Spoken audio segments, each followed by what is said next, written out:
A partir de estos momentos, nos enlazamos con las regiones del país a través de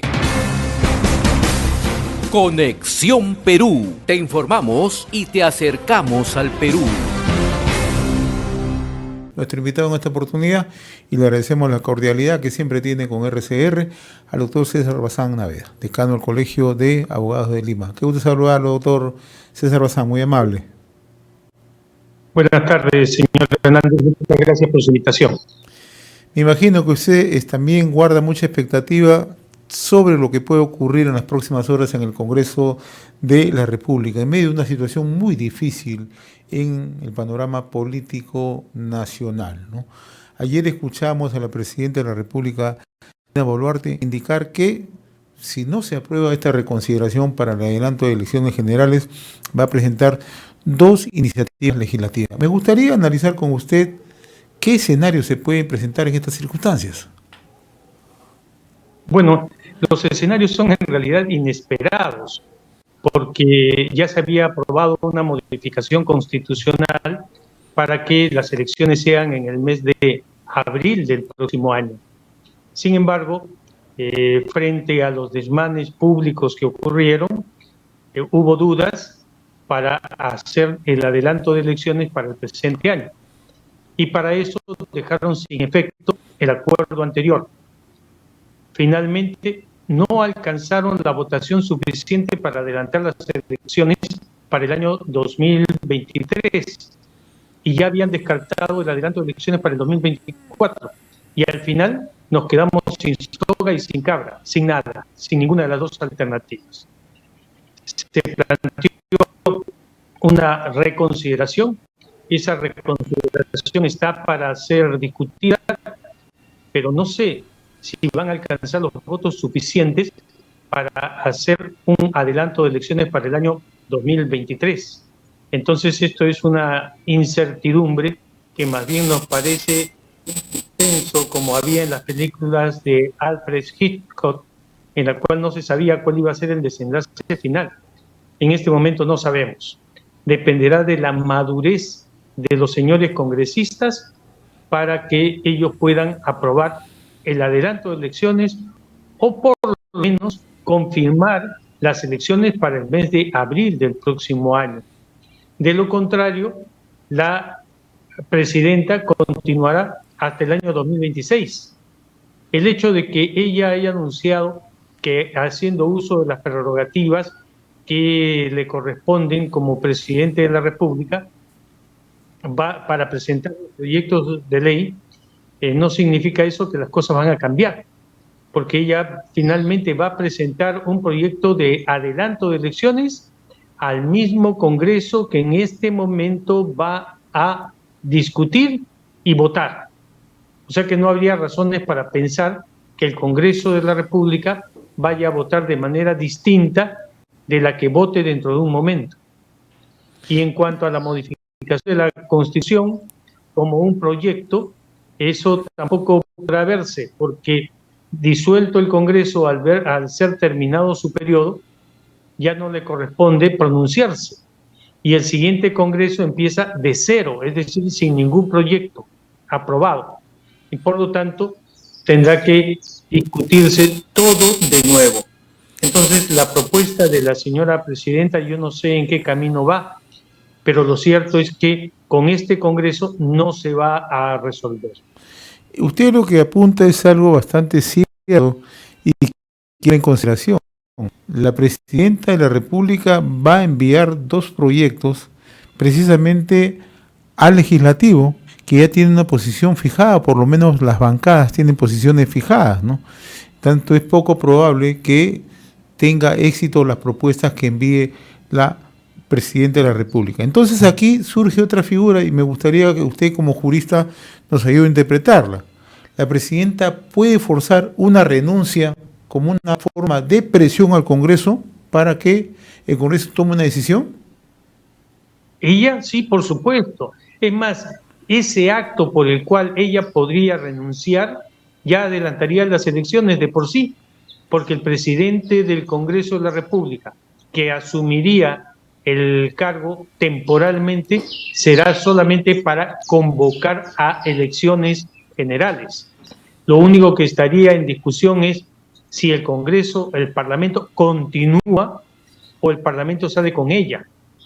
Ese es un tema que habrá que discutir, pero que se adelantan las elecciones presidenciales, se adelantan de todas maneras con su renuncia.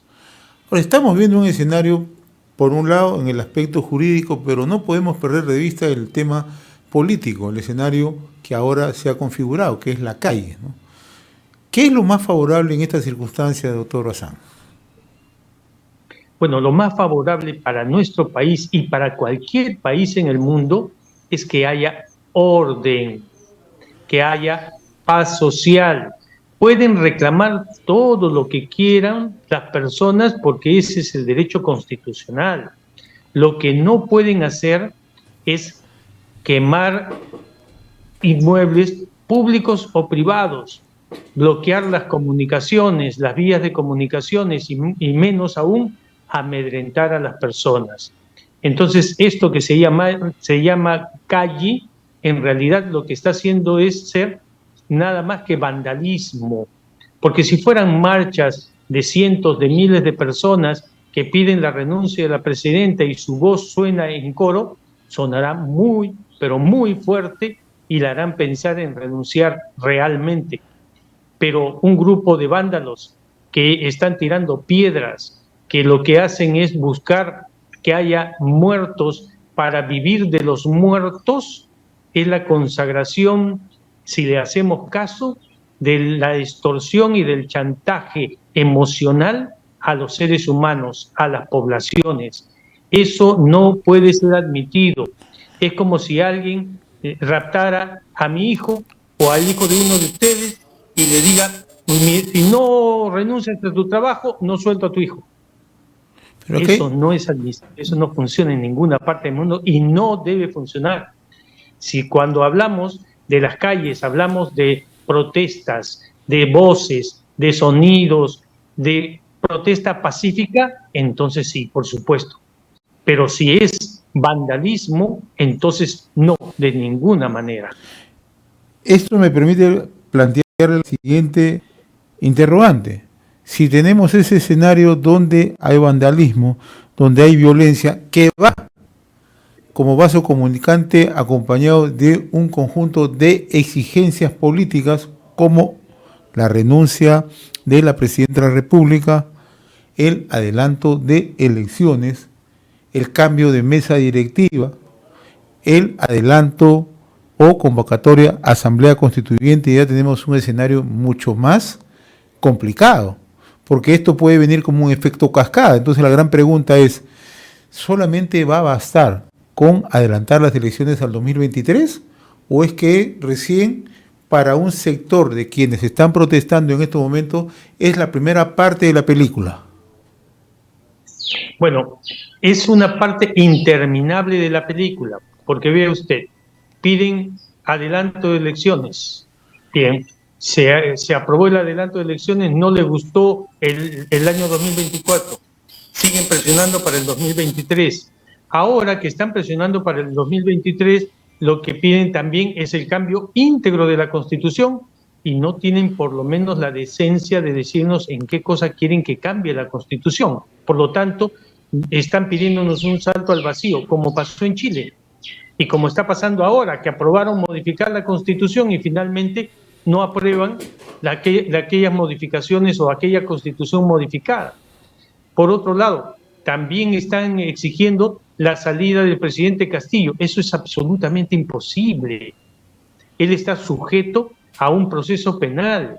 Y recuerden, él cometió un delito contra la institucionalidad y la democracia, y por eso está en prisión. Y si acaso en este momento se dieran a otra cosa, estoy seguro que lo que pedirían otras cosas más. Y entonces eso sería lo de nunca acabar.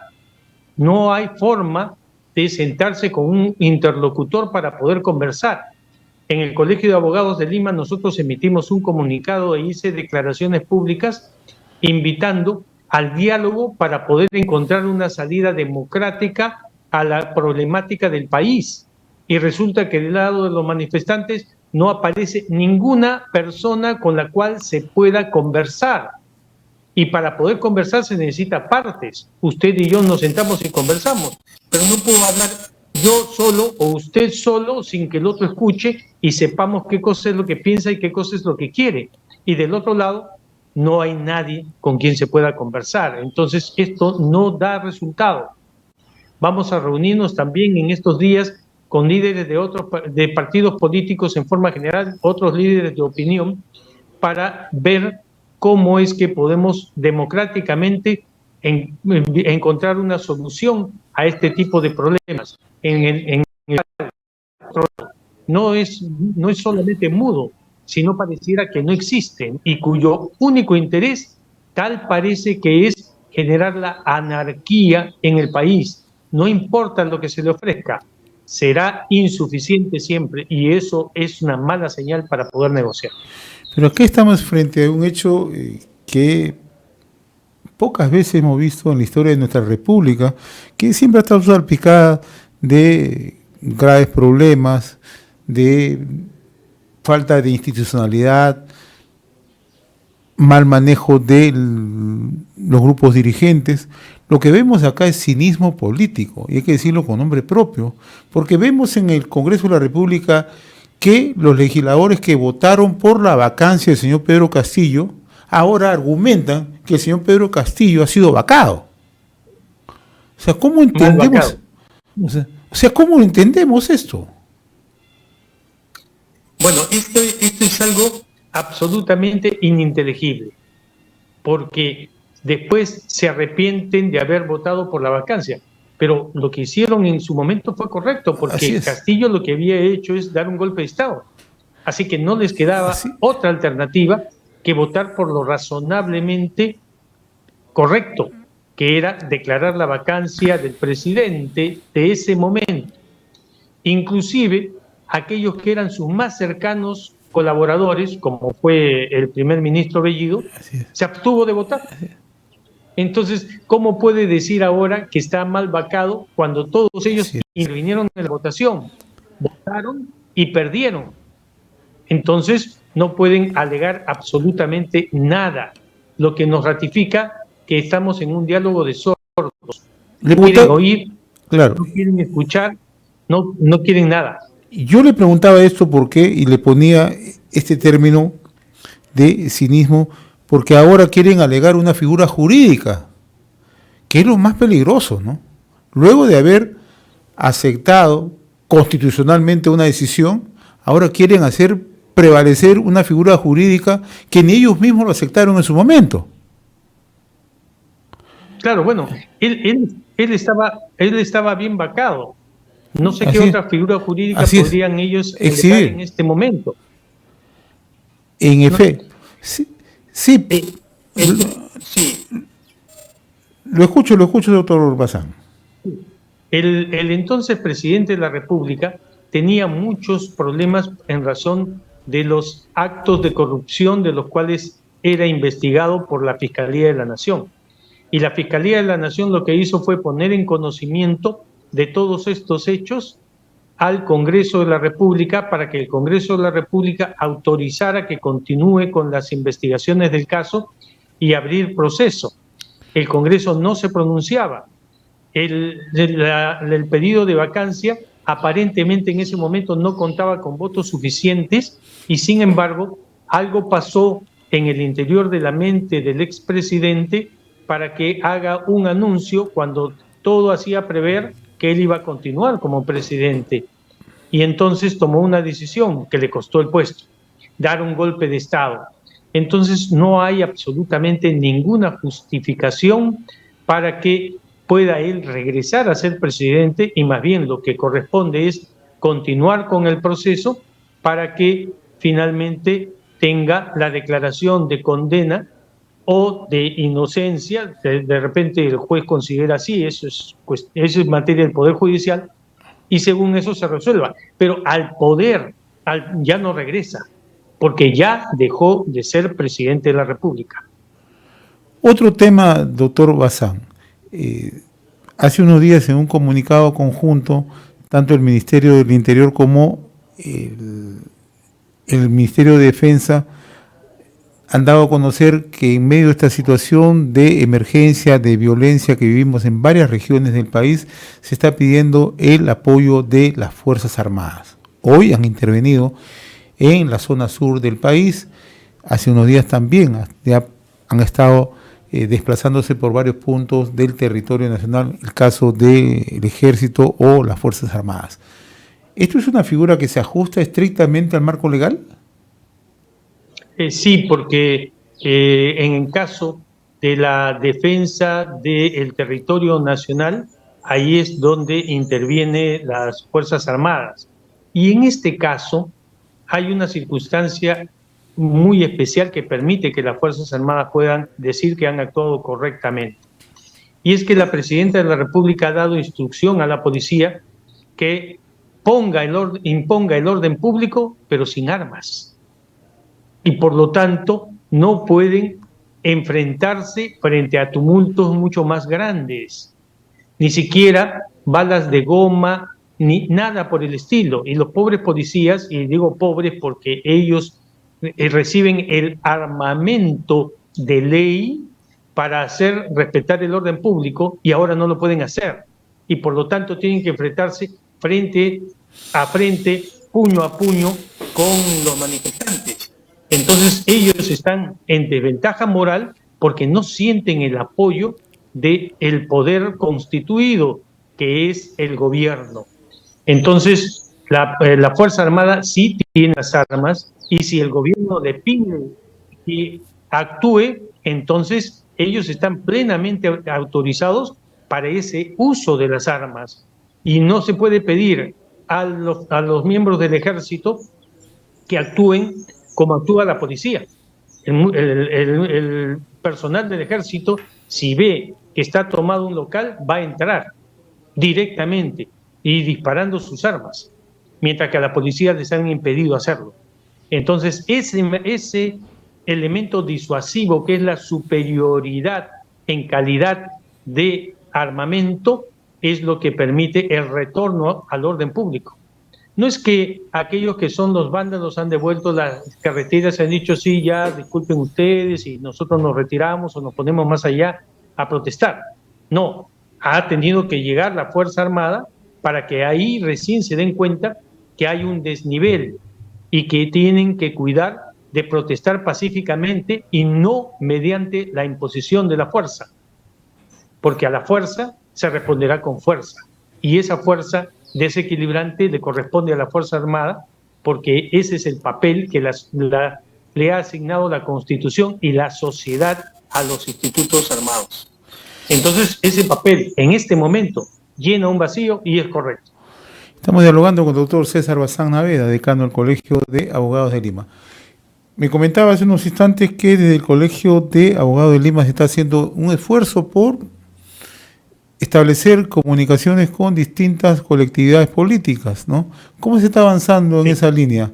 ¿Están participando de distintas corrientes políticas? Sí, han participado. Hemos abierto una mesa que se llama la Mesa de Diálogos por el Desarrollo. Y en ella han participado de todos los grupos políticos. ¿Desde izquierda a derecha? ¿De izquierda a derecha? De izquierda, sí. Cuando invito a los de izquierda me critican los de derecha. Cuando invito a los de derecha me critican los de izquierda. ¿Qué agrupaciones han participado? ¿Se puede saber? Sí, en realidad yo no tengo en la mente todas las agrupaciones, pero han participado de todos los grupos políticos con toda seguridad. Y inclusive, como le decía, algunos me acusan, cuando invito a los de izquierda me acusan de izquierdista, y cuando invito a los de derecha me acusan de derechista.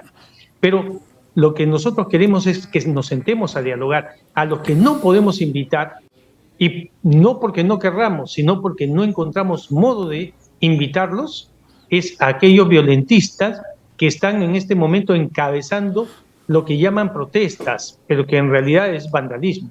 Ninguno de ellos se ha presentado, ninguno de ellos quiere hacer el uso de la palabra, ninguno de ellos quiere hacer uso de nuestra tribuna. Por lo tanto, no tenemos manera de poderlos obligar a hacerlo. Ellos no quieren hacer el uso de la palabra, no sabemos qué cosa es lo que quieren realmente y no podemos conversar con ellos. Continuaremos en nuestro esfuerzo, porque lo peor que podemos hacer es dejarnos vencer por aquellos que quieren generar anarquía. Nos hemos reunido y nos seguiremos reuniendo colegios de abogados del Perú, los colegios de abogados de Lima. Nos hemos reunido también en el Consejo de Colegios Profesionales de Lima para ver este tipo de problemas y dar soluciones técnicas, jurídicas y no políticas. Y sin embargo, a pesar de que todos estamos de acuerdo en que debemos trabajar para que el Perú crezca en paz, no tenemos con quién conversar. Ese es nuestro mayor problema. No hay absolutamente nadie que se haga cargo de cuáles son las ideas. Intérpretes muchos. Los grupos de izquierda, los congresistas, interpretan lo que los que hacen vandalismo quieren decir, pero no escuchamos a ninguno de ellos. Me parece bastante loable el trabajo que están haciendo, esta labor ecuménica política, ¿no? Para poder sentar, ¿no?, en una mesa de diálogo y poder entendernos, que creo que es lo que está faltando en nuestro país. Doctor César Bazán, ha sido un gusto, como siempre, muy reconocido por esta comunicación con Conexión Perú y RCR. No sé si tenga algo que agregar, por favor. Sí, queremos invocar a todos los ciudadanos del Perú a reconocer que nosotros no tenemos ninguna razón para destruir a nuestro país. El Perú se construye, no se destruye. Y para poderlo construir necesitamos difundir ideas, pensamientos y que la razón sea la que nos gobierne. Eso es lo que invocamos a los señores congresistas. Piensen, hagan un acto de conciencia. Ellos no representan a sus partidos políticos cuando están en el Congreso. Ellos ya han sido elegidos, son congresistas, representan a todos los ciudadanos del Perú. Así que hagan los actos de renunciación que tengan que hacer. Háganlo, pero con convicción, con la razón por delante. Y si hay que adelantar elecciones, adelántenlas. Si consideran que no hay que adelantarlas al 2023, sino al 2024, manténganse firmes, pero no anden como la bámbola girando de un lado para otro lado. Tomen una posición. La mayor parte de los ciudadanos queremos vivir en paz. Y miren, a pesar de todos estos elementos que han generado desconcierto en el país para destruir nuestra economía, el Perú sigue marchando. El Perú sigue caminando. Los peruanos no nos damos por vencidos. No importa los vientos políticos que soplen. Lo que importa es que nosotros tenemos que vivir en paz en nuestro país. El Perú se construye, no se destruye.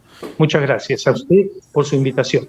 Le agradezco la amabilidad, doctor César Bazán Naveda, decano del Colegio de Abogados de Lima. Muy amable. Hemos presentado Conexión Perú. Mañana retornamos para seguir informando y acercándote al Perú a través de Conexión Perú.